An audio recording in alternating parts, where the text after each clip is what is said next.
Alors actuellement, l'hôpital de Marche, c'est approximativement 600 employés. C'est également une centaine de médecins spécialistes, mais c'est également par an 9000 admissions qu'on appelle grandes portes. C'est également 60 000 consultations et 25 000, un peu plus de 25 000 passages aux urgences par an.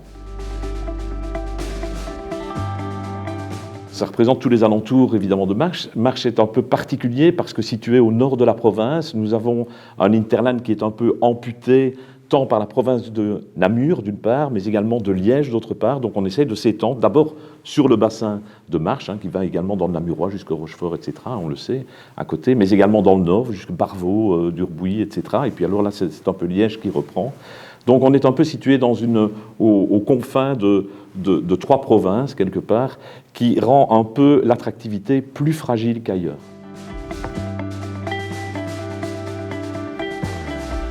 Il faut savoir que la fusion Marche-Bastogne a eu lieu en 1998, il y a plus de 20 ans, suite aux mauvais résultats financiers à l'époque de Bastogne. Il y a eu cette décision.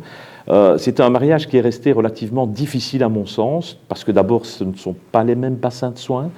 Et donc, on a vécu comme cela pendant 20-22 ans. Et puis, sous l'impulsion un peu du bourgmestre, André Bouchin, suite à une réunion importante qui a eu lieu il y a quelques mois d'ici, quelques semaines, les conseils médicaux de Libramont, de l'hôpital de Libramont et d'IFAC se sont mis d'accord sur cette diffusion. C'est-à-dire que Marche va s'occuper de son propre développement dans son bassin de soins et ce qu'il semble logique, Bastogne rejoindra donc l'Interland, si vous voulez, de Libramont et plus tard du centre-sud à Houdemont.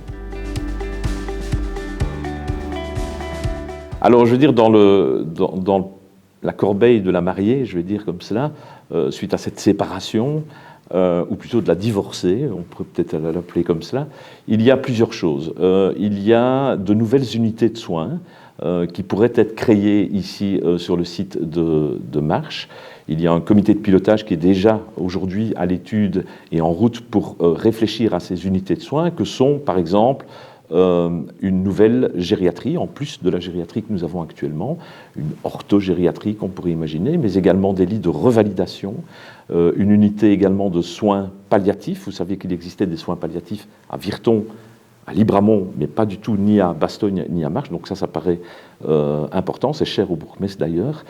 Et éventuellement également, nous réfléchissons à la construction ou l'occupation d'une nouvelle polyclinique dans le nord, du côté de Barvaux, d'Urbuy, pour aller justement reprendre également cette patientèle du nord qui a tendance à remonter un peu vers la province de Liège. Alors, le B6 est un très vieux projet, donc moi j'ai toujours des cartons qui datent de 2000, donc la conceptualisation du B6 date de plus de 20 ans également. C'est d'ailleurs grâce à André Bouchin que ce bâtiment est sorti de terre, plus rapidement que prévu.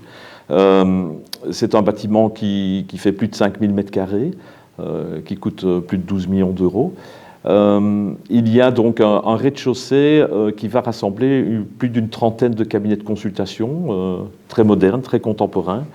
Ce qui est un peu difficile à l'hôpital de Marche, c'était des consultations un peu dans tous les endroits de l'hôpital. On a voulu vraiment centraliser ces consultations dans une même unité de lieu, qui est le rez-de-chaussée du B6. Au premier étage, nous avons un transfert de la gériatrie actuelle dans une toute nouvelle gériatrie, beaucoup mieux adaptée, avec également un hôpital de jour gériatrique qui va permettre donc aux patients gériatriques de venir passer une journée à l'hôpital pour faire des examens, des consultations spécifiques ou autre chose. Le deuxième étage est consacré au bloc accouchement et à une toute nouvelle maternité très contemporaine avec 3 salles d'accouchement. Et le troisième étage sera vraisemblablement une nouvelle unité orthopédique à laquelle on va joindre un hôpital de jour chirurgical dans l'attente de la construction d'un nouveau bloc 6 salles, un bloc d'opération de 6 salles d'opération avec un tout nouveau bloc chirurgical. Oui, c'est beaucoup d'argent, puisque ça représente à peu près plus de 50 millions d'euros qui seront dédicacés et dédiés exclusivement à l'hôpital de Marche, qui restera, je rappelle, le pendant du centre-sud. Le concept de Vivalia 2025 ou 2026, 2027, évidemment, le temps passe vite.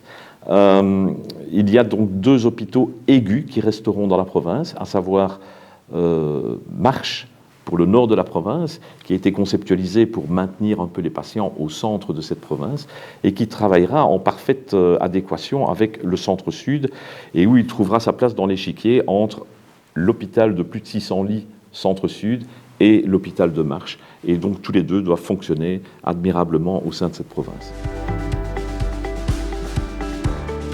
Ça ne peut pas se faire sans l'aide des médecins spécialistes, évidemment. Donc il y a un comité de pilotage qui a été créé, qui rassemble évidemment la direction infirmière, la direction médicale, la direction logistique, la coordination, mais également des médecins, une chirurgienne et une interniste qui ont été désignés par le conseil médical pour travailler sur différents projets.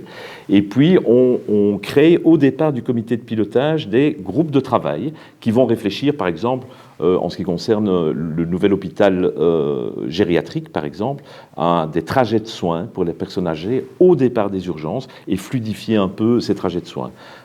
Toute la problématique de l'hôpital de jour chirurgical, par exemple, va être à nouveau réfléchie avec les acteurs de terrain que sont les chirurgiens, entre autres les coordinateurs de bloc. Donc effectivement, ce projet n'a de sens que s'il y a une implication réelle et forte de la part de la communauté médicale marchoise.